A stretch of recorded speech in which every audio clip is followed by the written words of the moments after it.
Pues de Francisco Maffeletti, ¿qué puedo decir? Es docente de la Universidad Diego Portales en Santiago de Chile, de la Facultad de Psicología, su especialidad en Psicología Jurídica, lleva 23 años enseñando en la universidad, ha trabajado también durante muchos años en la Fiscalía en Chile y bueno, además de eso, pues decir que es un excelente guía para mostrarte la ciudad de Santiago de Chile, ¿verdad? Donde pudimos compartirla hace unas semanas, pudimos compartir unos días allí. Entonces, sin más preámbulos, os dejo con él y como digo, cuando llegue a reunión se incorporará a continuar con la moderación. Muchas gracias. Bueno, muy buenos días.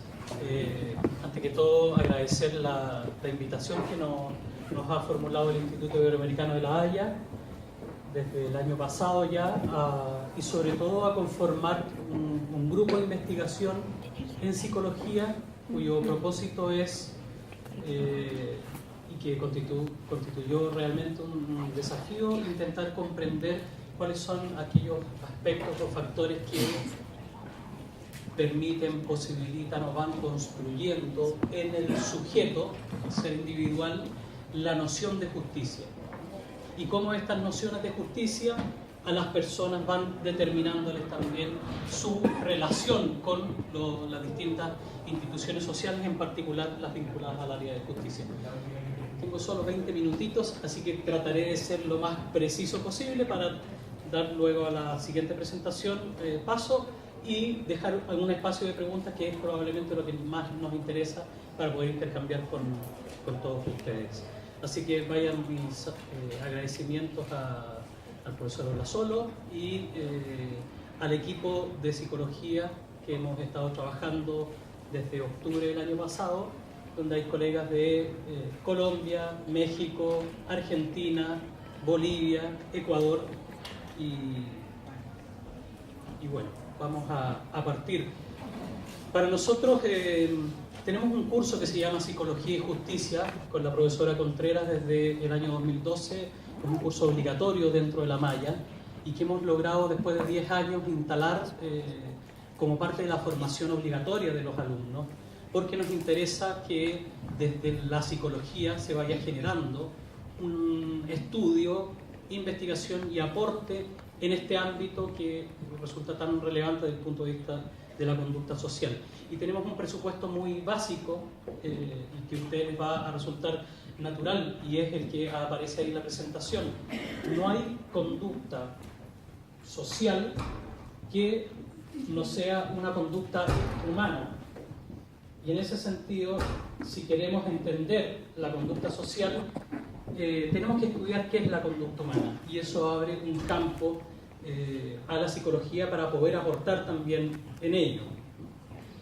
Como nuestro desafío es intentar comprender cómo las personas van generando una relación con la justicia, ya sea subjetiva, intrapsíquica, los conceptos que tienen, pero también cómo se relacionan con las instituciones, es que tenemos que entender cómo se va formando esa cierta identidad. Hay que aclarar que son dos cuestiones distintas. Uno son las instituciones que representan tradicionalmente la justicia, que es el Poder Judicial, un tercer poder dentro del Estado, son los tribunales, son los abogados en general como disciplina, pero nosotros tenemos un postulado desde la psicología jurídica, que no voy a entrar en las definiciones porque nos alargaríamos mucho, más básico, y es que todas las ciencias y todos nosotros estamos llamados a generar esas condiciones del orden social, ese contrato o ese pacto social del cual habló Rousseau. Nosotros tenemos que aportar desde nuestra disciplina para poder potenciar que estas definiciones sociales, estas convenciones que son la justicia, por muy que las tomemos a veces como cosas, como cuestiones dadas y certeras,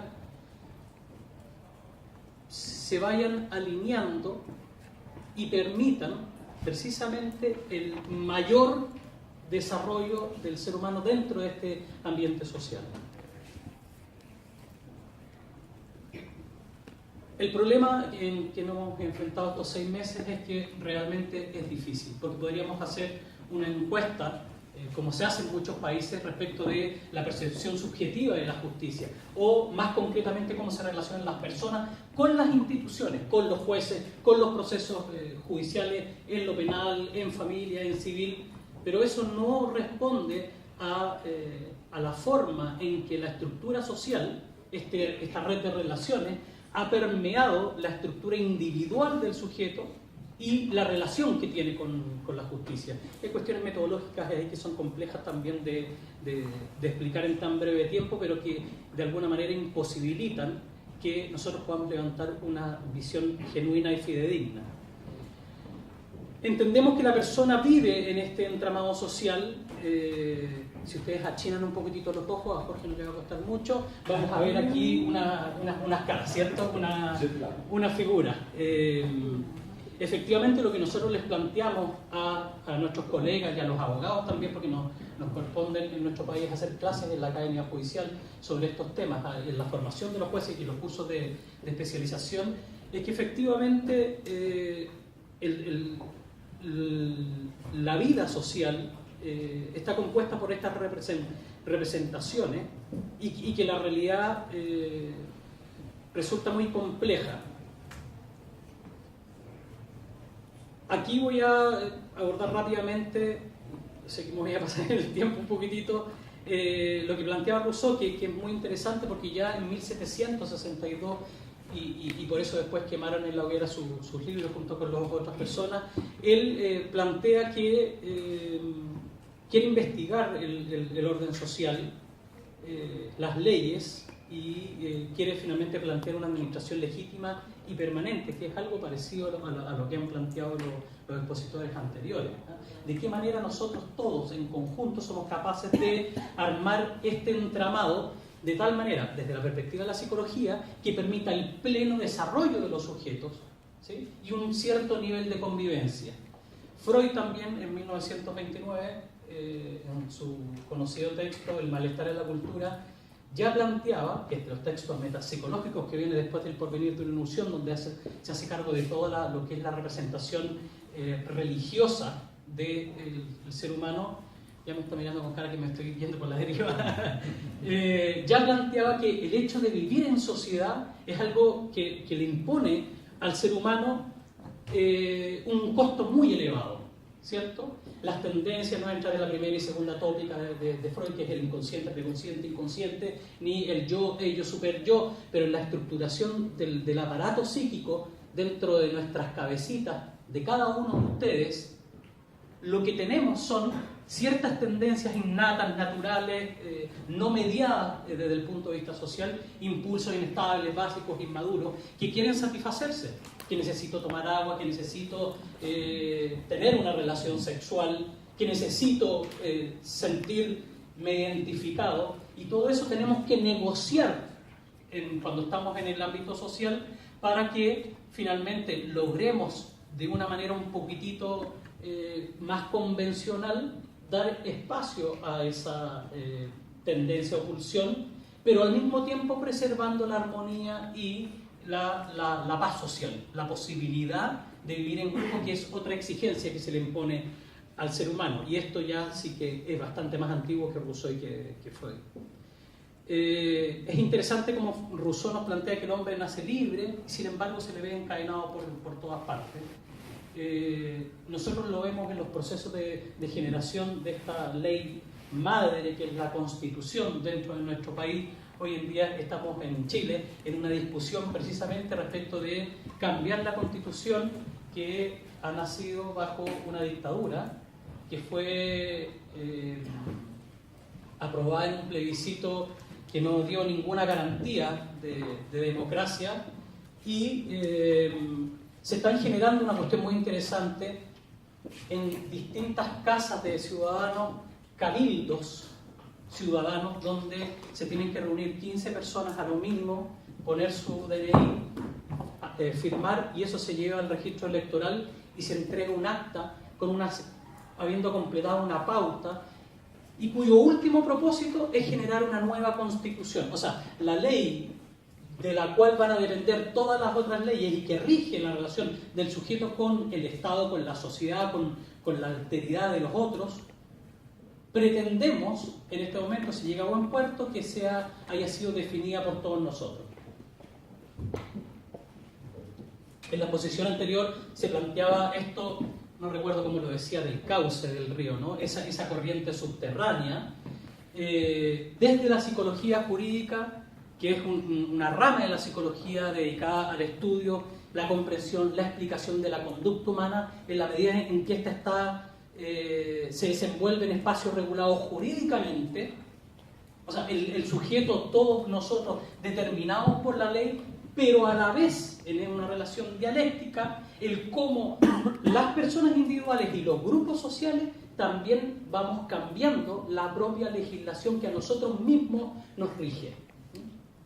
Y en ese sentido hay una corriente que va continuamente en ese lecho del río, pero que no es más que una corriente que nosotros mismos vamos generando, y en general es más lenta, ¿no? Viene el cambio social y después nos vamos preguntando, bueno, ¿es normal esto? En nuestro país el aborto todavía es un delito, aun cuando sea producto de una violación y aun cuando esté en riesgo la vida de la madre. Y eso claramente habla de estas definiciones jurídicas, legales, sociales, que están determinadas por cuestiones ideológicas y que no están al servicio de las personas. ¿Tú me avisas otra vez con todo? Bueno, la idea es llegar finalmente a establecer un contrato social que efectivamente dé cuenta de la mejor manera en que los seres humanos se pueden desarrollar dentro de ella, con los menores costos personales y con la posibilidad de preservarse a lo largo del tiempo como estructura social en paz y armonía, y en esta convivencia en donde todos y cada uno de nosotros paguemos el mismo precio. Y es ahí donde estamos, por lo menos en algunos de nuestros países latinoamericanos. Muchas gracias. En primer lugar quisiera disculparme por mi tardanza.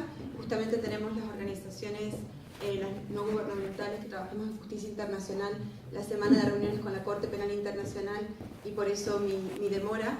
Pero quisiera en este momento introducir a la siguiente panelista, que es Lorena Contreras Taibo, doctora en Psicología de la Universidad de Buenos Aires, máster en Necesidades y Derechos de la Infancia y de la Adolescencia, Universidad Autónoma de Madrid y UNICEF, directora del Magíster en Psicología Jurídica y Forense de UTP, presidenta de la Fundación Instituto Chilena para el Estudio de la Violencia. Y su ponencia abordará la temática de la victimización, así como las consecuencias de la intervención del sistema judicial y social en la construcción de una noción subjetiva de justicia y justicia. Bienvenida. Muchas gracias. Solo una aclaración, estoy haciendo mi doctorado, tengo que defender todavía, así que no apresuremos tanto las cosas, ojalá que vaya todo bien. Esa es mi suerte. Bien, voy a tener que ir bastante hacia adelante porque tenemos un tiempo limitado. Voy a empezar por aquí. Bueno, efectivamente nosotros consideramos hoy en día el delito como una vulneración de un bien jurídico protegido, ¿verdad? Que tiene que ver con valores que son socialmente abrazados. Y en base a eso se suele entender que el delito es un conflicto entre el autor, el perpetrador, ¿verdad?, y el Estado. Esto acarrea una serie de consecuencias que no son fácilmente visibilizadas, y es que se ha producido una neutralización de la víctima como agente en este conflicto. O sea, la víctima ha pasado a un segundo lugar, que los autores van a decir que es fundamentalmente de testigo, aportando antecedentes para el proceso de investigación, pero con un escaso protagonismo en todo ese proceso penal e investigativo. Yo les diría que el redescubrimiento de la figura de la víctima no sucede sino hasta mediados de la época del 40 en el mundo. Varios elementos muy interesantes del concepto de víctima, pero quizás quiero centrarme en un elemento que a veces tiende a pasar desapercibido, y es que el estatuto de víctima será concedido por los estados independientemente de que se identifique, aprende, enjuicie o condene al perpetrador. Y esto para los abogados suele generar mucho ruido, y es que la victimización y la condición de víctima no es propiamente un estatuto judicial. No hay ningún pronunciamiento judicial que se requiera para reconocer a alguien en su condición de víctima. Porque la victimización es ante todo una experiencia. Y es por eso que seguramente los psicólogos nos hemos dedicado tanto a estudiar este tema. Por lo tanto, no se requiere que haya una denuncia, que haya una investigación, que eso haya sido demostrado en un tribunal, solo porque la víctima lo reconoce de esa manera, reconoce esa vivencia, entonces nos obliga al Estado y nos obliga a cada uno como ciudadanos a hacernos cargo de lo que la victimización implica.